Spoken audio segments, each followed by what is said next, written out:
you're allowing influencers to get on your app and post future specs based on what they think and like. And what happens is, and we are live right now. Oh, there we go. Hello, everybody. Hey, what's up? What's up? What's going on, everybody? This is your boy Rich. I'm here with Paul, and I'm here with Father Time. And tonight we are going to get into something. We got a heavy subject. We're going to be talking about Key Collector and some of the shenanigans they got going on over there. Before we get started with that, we want to talk about just real brief about John Paul Leon, artist that just passed away. He was an artist on Static. He was an artist on Shadow Cabinet. He just passed away from cancer. So we want to just send condolences to his families, to all of his fans, and to those who admired his art. I'll just show up one book right here. This is Shadow Cabinet Zero. He did the artwork on all the Shadow Cabinet books. Like I say, he did Static as well and some other stuff. So just want to formally, as an admirer and as a fan of Milestone Comics, there are a lot of unsung heroes. We know about Dwayne McDuffie, we know about Dennis Cowan, but there are other guys that helped create that engine that is Milestone. And so hopefully in their reboot, we'll be able to talk about more creators and things of that nature. Having said that, let us get into the subject at hand. First of all, I want to ask my brother Rico, how you doing tonight, brother? Man, I'm doing good, doing great, man. I appreciate y'all, man, having me on the channel, man. This is dope, bro. Okay, so let's just get to it right now, because I think it's something that Black collectors need to talk about and need to discuss because of what the implications of what's going on. So, you put a post up in your group, Buy, Sell, and Trade, about what's going on with the Key Collector app. So can you just give us a synopsis of what you think is happening and the ramifications, if you will? Yeah, so I'm not going to give out any names, but there's a particular YouTube channel, very popular YouTube channel, filled with a number of influencers, and they already kind of label themselves as, they come across as the gatekeepers somewhat. But I know they've labeled themselves as, the who's who of the comic industry. They've used that label in some of their videos. And that's fine with me. That's fine. But now what we are seeing is a lot of times what they're doing is one of their shows that they have is a show where they give out what they call these future specs. And the whole idea of it is to say, hey, we know that there are speculation books that that are based on news or rumors or castings or different things like that. What they're saying is we're going to try to give you some speculation ideas that we think is something that you should look into. That's not anything that's news related. We haven't seen any trailers. We haven't heard anything from anything being optioned or anything like that. What we just want to do is just try to get ahead of everything. So that's their concept, is to tell you that we can kind of see into the future, and we're going to use our expertise to kind of look and evaluate some opportunities for you to take advantage of. Now that's fine. That's fine. But now when you have an app like Key Collector app that has probably millions and millions of users, and has built the reputation of people FOMOing in as soon as that alert comes up. People are saying, oh my goodness, alert just came up, something's been optioned. Let me go to eBay and buy this book real quick. Or let me run to my LCS and buy this book real quick. But now it's gotten deeper. Now what we see is, and we've had people that even posted the same thing I posted. They commented the same thing I posted and said, they too, when they're at their LCS shop, they have literally heard the shop owners, when an alert comes up, say, hey, go pull that book off an alert. Now that's fine. Look, I get it. The LCS shops got to figure out new ways to survive. They got to make their money. They got to pay their overhead. I don't have a problem with that. Matter of fact, one of my favorite LCSs in my area shut down. They weren't the biggest, but they were the type of place where you would just go in and have a conversation, sit down and talk, learn some things, have these great conversations, talk comics. It was very family oriented. and then you buy some books and you leave. And they weren't able to survive. So I get it. We want LCSs to thrive. We want them to survive. I like walking to local comic book stores and just having that camaraderie, sitting down with the owners, sitting around with, talking with fellow collectors, learning things, chopping it up, et cetera, et cetera. Hold on, Rico. You said your local comic shop shut down. The one that the guys. No, we have. Oh, another one. Oh, okay. No. The one we have now is the largest in Florida. Yeah, it is. Yeah, it's largest in Florida. Yeah. So what I'm saying is this: when Key Collector app now says we're going to ingratiate ourselves with influencers, right, and give them space on our app to give you future, opinionated, looking into the future specs. What do you think is going to happen when those alert comes off and based on no evidence, no option news, nothing from DC Marvel, what do you think the LCS shops are going to do? They're going to pull those books. They're going to pull those books off the shelves.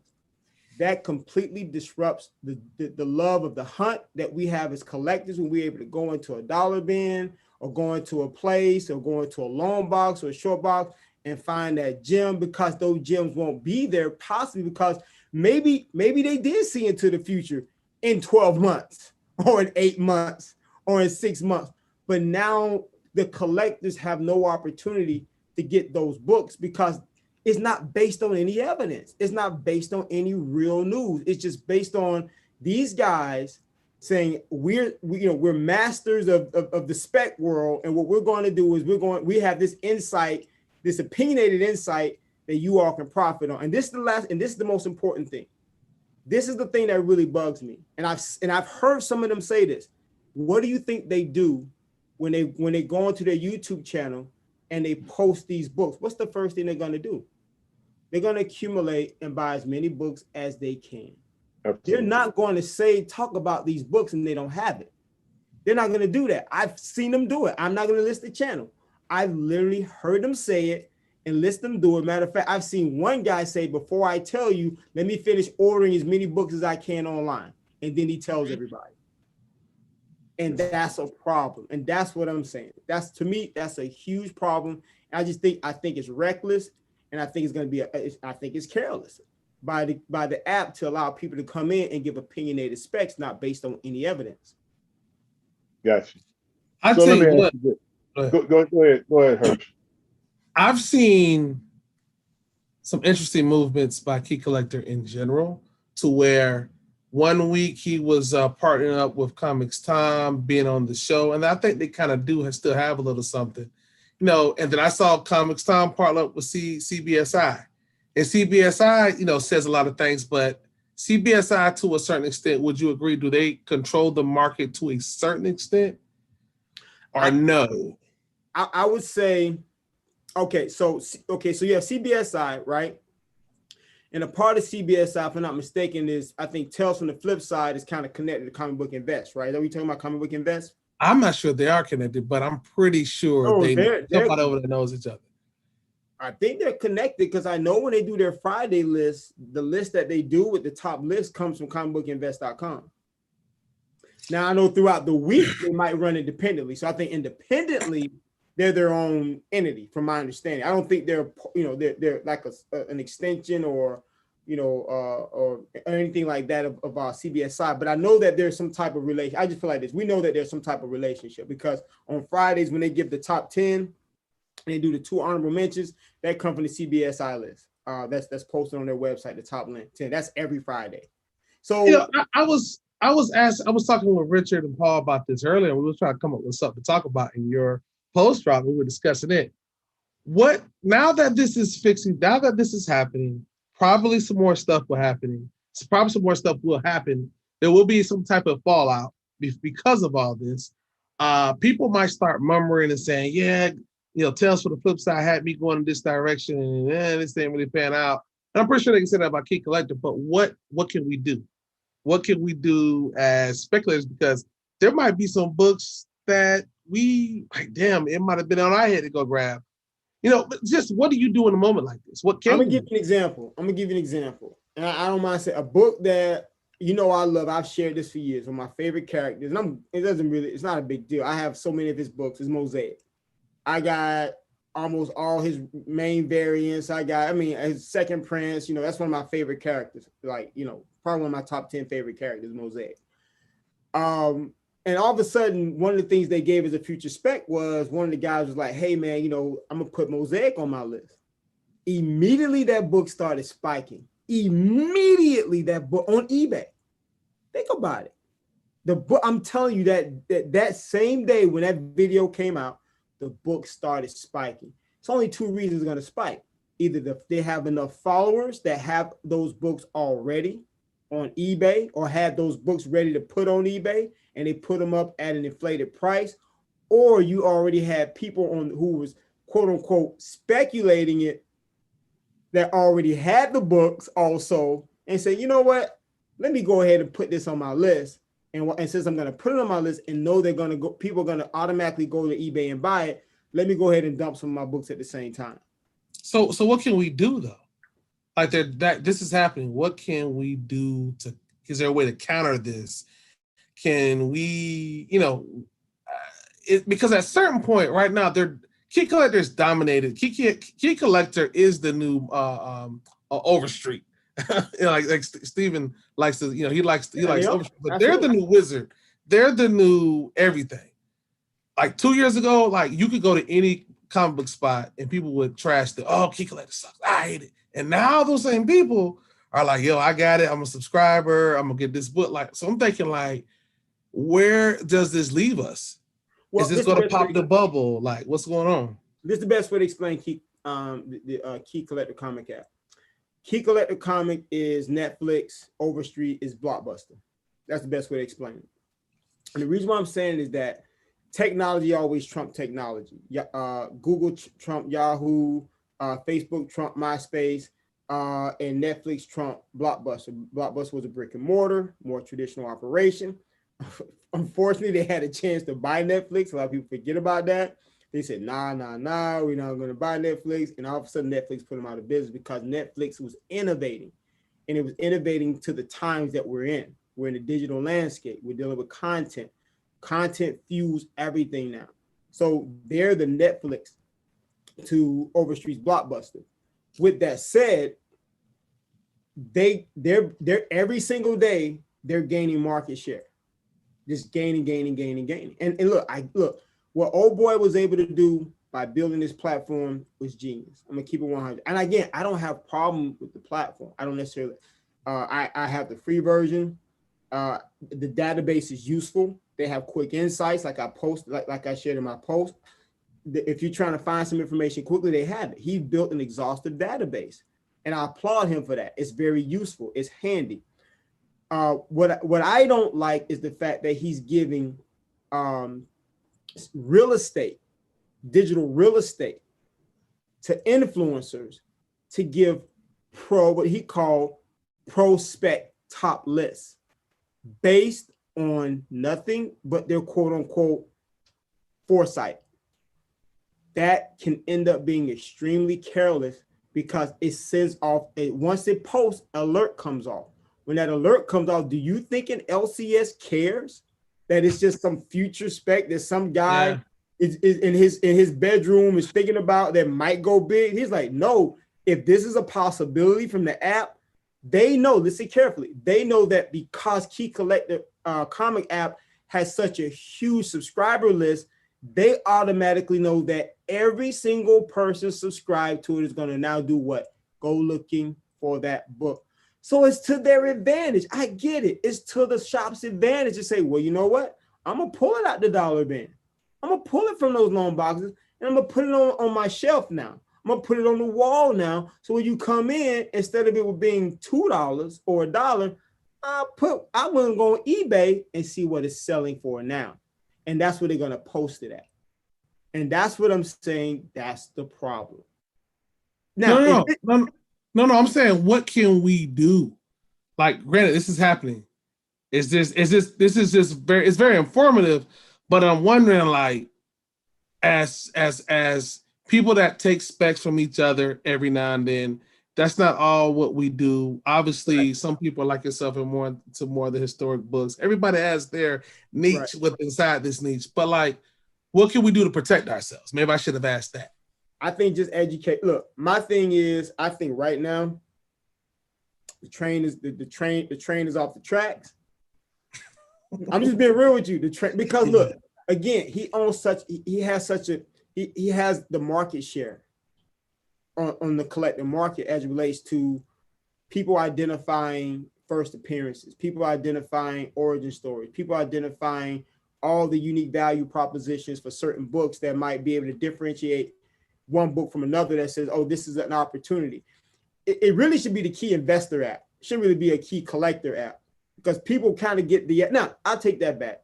There are a lot of people that want to collect, but this is the problem. Even the people that want to collect, let's say a person says, a new comic book collector comes into the market today, and they saw, and they love Black Panther. Let's say a guy who's 18, 19 years old, 20, 21, high school, college, whatever, young guy. And let's say he's like, man, I'm new to the comic space. I'm loving this comic thing. Sure, it was the MCU that kind of got me into the whole comic thing. But now I started reading comics and I love it. And I want the first appearance of T'Challa, Black Panther. And he goes on eBay and he looks up and says, oh my goodness, this is how much an FF52 costs. Like beat up, beat down, tape on it, everything. You're probably gonna pay $500-600, roughly around that price. And he's like, man, I don't have that to put toward the book. And to get a decent, maybe 3.0, 3.5, you're probably looking at $1,000 or higher now, graded. So now think about it, these prices are only going to compound over time. So the problem the biggest problem that I have is we're already seeing young collectors, kids, teenagers getting priced out of historic books. I get it. I know what people are saying. Well, a few years ago, I was priced out of Amazing Fantasy 15. So what's the big deal? Who cares if a person's priced out of Ultimate Fallout 4? Well, the problem is that a lot of these price markups are based on manipulation. The rise and the correction is not organic. It's just, and when you have an app doing something like this and giving all this valuable real estate to just, again, opinionated speculation, then all you're doing is you're causing rises to come up not based on anything but opinionated speculation. Because these people, that's what they're saying. They're saying, we're just trying to get ahead of it, give y'all some good ideas. But the problem is, as soon as they do that, it's causing I don't mind the book going up. What I mind is these alerts going off now. If it was just their platform doing it on YouTube, and that's all they want, that's fine. I can't, whatever you want to do on YouTube, do on YouTube. But the fact that an app this big with this much influence is saying, you know what, we're going to pull them into this app, and when they come out with these future specs, we're going to give out these alerts. Now that's the problem that I have. That's dangerous. Because they have too much influence, period. They got too much influence. And it's going to cause... It ain't like me and you sitting up here saying, go get Moon Girl #2. But it's different. Look, even though you and I had a conversation the other day, I was like, look, I said earlier, I'm only buying about 50 books this year. And I've been really good. I think I'm only at about 15 or somewhere this year. And the reason why I've been focusing on certain books for my collection, like only certain books I've been wanting to put money in, some historic books, and I might go off a little bit, and I gave myself a little room to kind of go off and maybe get some books that I collect for my daughters, et cetera, et cetera. But a lot of times the books that even when we talk spec, we're talking specs. Well, like for example, years ago when we was remember before any of the static stuff came out, we did at least about 2 videos addressing some static books, at least 2 videos. And we were like, get this book, and it wasn't about specking. It was like, look, this is Black Superheroes Forever. You better get these books because you don't want to get priced out. And it's a shame that these are some of your favorite characters, and there are some books out there that you have no idea about. So that time, my goal was to inform them on some, what I thought was some very key valuable books that they had no idea about. Like the book with the first time Static and Superman came together, and all these different books we were talking about, the books that had the crossover between Milestone and DC. These were, and guess what happened with those books? Those books started 3X and 5X is probably about 6, 8 months down the road when the news came out. Now, those people that was listening to us and got those books, we weren't speculating on the books and going on key collectors or speculating on the books to sell the books. We were just trying to give a specific group that's focused on a specific type of collecting and say, well, maybe you need to consider these books since this is the kind of group that we specialize in talking about. That's all we were doing. There's no problem with that. Mm-hmm. We're just giving them education like we always do, like you do on early heroes that nobody knew about. Early superheroes that nobody knew about. Different things like that. We're just giving what they want to do with it, they do with it. But when you put that on an app that sends out alerts, that completely changes the game. Yeah, I mean, I agree 100%. Richard? Oh, you talking to me now? Oh, how you doing? Rico, back in February of 2019, on the CGC forum post, there was a post about Key Collector app. Guy asked, what's the verdict of it? Guy that started the app. I thought it was interesting that the guy that is running Key Collector has several posts in this thread.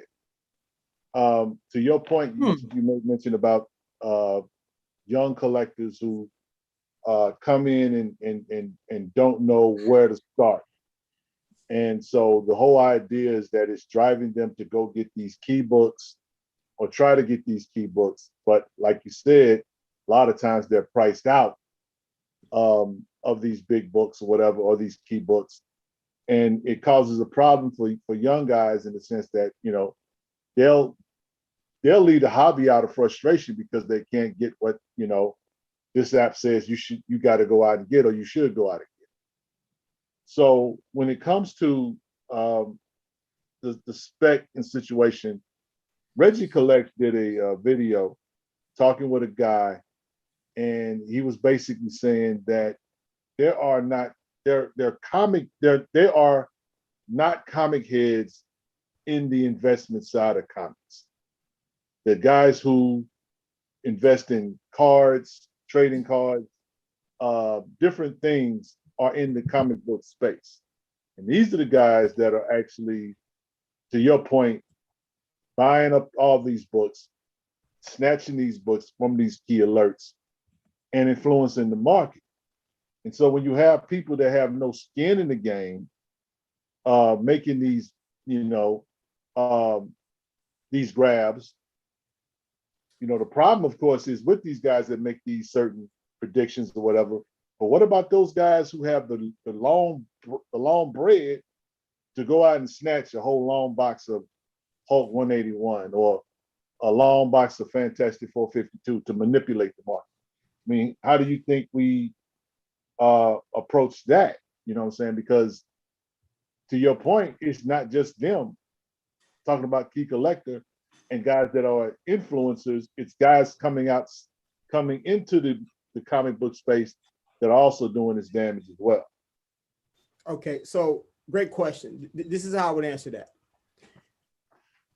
Assets create markets. Well, markets create assets. I apologize. Markets create assets. What do I mean by that? When a market is created and it's established as a market, assets are created. For example, real estate market, houses become assets, right? Therefore, and then once you have a market, you have the potential to create what? A bubble. Stock market, equities, risk, stocks, shares, ETFs, these are assets. Bond market, commodities market, precious metal market, all these things, every market creates assets, right? It's no different than the sports card market. It's no different than the wine market. It's no different than the comic book market. They create assets. Investors like assets. Why do they like assets? Because assets are store value. They are a hedge against what? The weak dollar. They're a hedge against inflation. That's why the collectible market is getting so big right now. It's because CNN had an article about a month ago, maybe a little less than a month ago, about how Wall Street hedge funds are now investing heavily in the collectible market, primarily at that time, the sports card market. Why? The dollar is doing this. You put your money in the bank, guess what happens? You're giving the bank your money with free interest. And if you want to turn around and get a loan, they charge you interest. Or you want to buy a house and get a car, they charge you interest. Why do you put money in real estate? Why do you put money in gold and silver? Why do you put money in a Hulk 181, an Amazing Fantasy 15, an FF 52? Because even though the vol is going to go up and down and correct, what's the historical trajectory of that book? It'll always rise. It's going to always rise. So it becomes a hedge. It's a store of value. It's an asset. And investors understand what assets look like, and most importantly, know what assets do. So I don't have a problem with that either. Hirsch knows I'm in private equity. That's what I do. I get it. I even asset broker deals. I get it. I'm cool with that because that's what they do. And actually, that's a good thing for the hobby but this is the key thing. What they're doing is they're not buying some book that just came out yesterday. Right. They're not buying some book that we've been holding on or some book that's, it just been in the back of a loan box for 20 years. No, they're buying Hulk 181. They're buying FF 52, FF 1. They're buying Journey to Mystery 83. You see what I'm saying? These are the books they're buying because these are blue chip books and they're getting them at the highest grade possible. And then you have these platforms like Collectible, Rally Road, Otis, that's also buying these comic books. And what are they doing then? Say, oh, you can get, if you can't afford to buy Hulk 181, you can own shares of a Hulk 181. You can own shares of an Amazing Fantasy 15. So I get it. And sure, they are buying these books, but they're buying the books that's already out of reach for most people already. So these guys are pumping and dumping. Well, not necessarily. To a certain extent. Because let me tell you what necessarily. What a lot of these hedge funds are doing is look. No. Some of the comic guys. Yeah, the comic guy. Well, some of them are. Some I agree because with a lot of the hedge funds, I agree with you, Hirsch. What these hedge funds and these family offices and different type of investment groups are doing, they're adding it to their investment portfolio. They're diversifying their portfolio. It's no different than saying we're going to have some stocks in Tesla and Microsoft and Apple, and then we're going to have some commodities, and then we're going to have some precious metals. We're going to have some ETFs. We're going to have all these different things. So they're diversifying. We're going to have some wine, and then they say, oh, and we're going to have a Hulk 181 at a 9.8.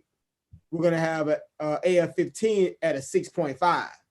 You know what I'm saying? We're going to have a Journey to Mystery at an 883 at a 9.0 or 8.5. They're going to get the best investable grade book they can and diversify their clients' portfolio because everybody knows in the investment industry that tangible assets are some of the most rising assets that people are getting involved in right now.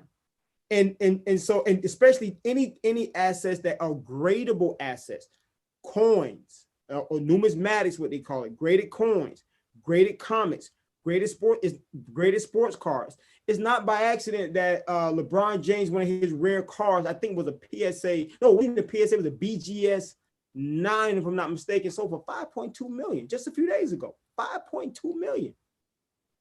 $5.2 million.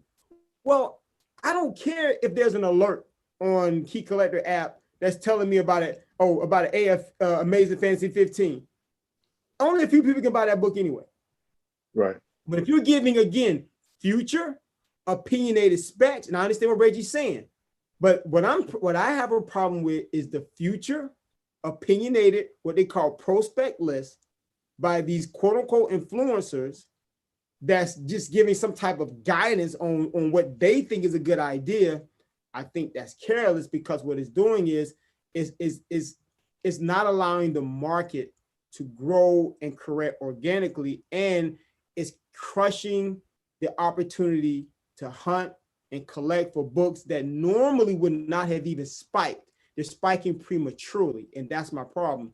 They're spiking prematurely. I understand what Reggie's saying, But those guys, they're grabbing the big blue chips, books anyway. They're not even looking at Key Collector app. They've already done their due diligence research and they know the top 10 books to grab to invest in. And it's not the books that these people are talking about that would have been $1 or 50 cents in the bin. That's now, when you get to the LCS, it's going to be $50 on the back wall. You know, Can you give an example of without, like I said, without talking about, just an example of one book, just that you know of, that you can speak to, that says, spike prematurely. I mean, can you just give us an example? What's the book that Jim's Comics did with the quote unquote T'Challa and Storm? No, huh? Heroes, the heroic age. I know you're talking about. Dude, that's a prime example. Yeah. Rich, that's a prime. This guy goes up and remember, I did a post on that. Remember, I said people don't go on eBay and buy. And guess what? I'm not saying I was right, but I wasn't wrong. I literally went on my Facebook page and I told people, do not go to eBay and buy this book at that price. Now I said, if you go out to your LCS and you see it in the bench, grab the book. Yeah. Don't pay $50-$60 for this book. It makes no sense. Richard, I'm glad you said that. That is a prime example of a book that a person, an influencer on the channel, just was like saying, hey, I'm buying this book.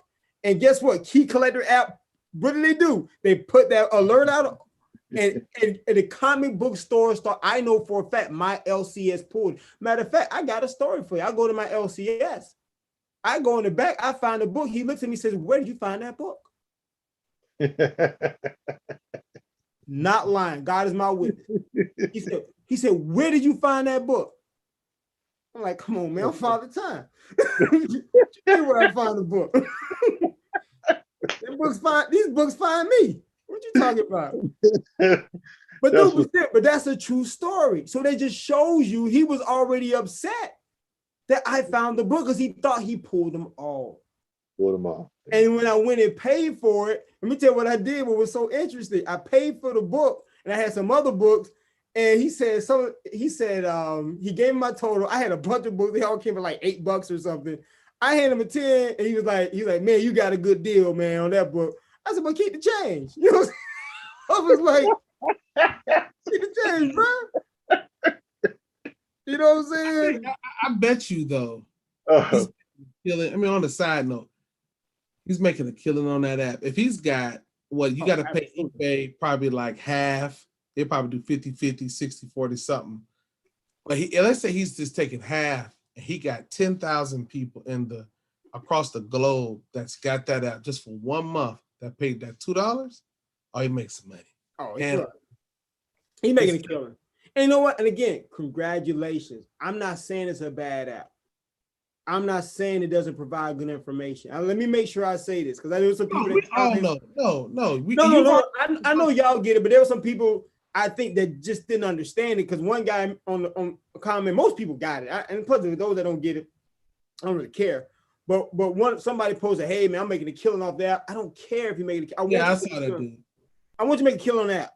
What I'm saying is the premature specs based on nothing but some guy in this room saying, you know what? I got 20 of these books, man. I need to move. I think it's going to blow up, but I really want to get an FF52, but I want the hobby to pay for itself. But if I can move 10 of these books at X amount of price, that'll pay for my FF52. So why don't I just go here and tell everybody, hey, y'all, guess what? This is a book y'all need to grab. And all of a sudden it's on eBay for $50. I sell 15 of those books, and now I take that money along with some other money and I buy me a Grail. I'm telling you that's what's happening. Let me tell you something else too. Even if that stuff don't pan out, the mere fact that book is spiking, it's almost worth it because now everybody's throwing a book on there. People are still making money because they might have got $5 to $10 invested on a $60 flip, maybe a $200 flip. Hell, maybe you get it graded in CGC is 20 weeks now. Maybe you can get it turned around. Maybe you got it sitting somewhere. Boom, you got it made. So you don't your specs long game. that you throw out here tells the whoever is doing this, but it has to turn out somewhere down the road. But even if it doesn't, right now it's making a killing. I will say this. I think that what to Rico's point, and for me personally, I think it's one of those things where this could long term this could hurt Yep. the future comics. That's it. Because the trouble that DC, Marvel, and a lot of these independent companies are running into is getting grabbing the next generation, and you're going to make it harder for them to do it. I think part of it could be argued and debated that anime has beat comics to the punch. They're not caught up in a lot of red tape or whatever. They're not caught up in a lot of politics. They tell stories, they put out art, and the kids consume it, and that's it. But you have guys in the comic book space who basically make their money not on the art itself, but on the spec that this guy may want this book so bad he's willing to pay this price for it. Yeah. And the guy that comes in is a 16, 17-year-old who goes to his LCS and he just wants to buy Miles Morales or whatever. And he sees a Miles Morales cover that's pretty cool and it's on the wall, but he's got $50 price tag stacked to it because it's the first appearance of his little sister, big brother, or the first appearance of a frying pan. It's just one of those things where, for a young guy that's coming into this hobby or whatever, I mean, how do we expect them to float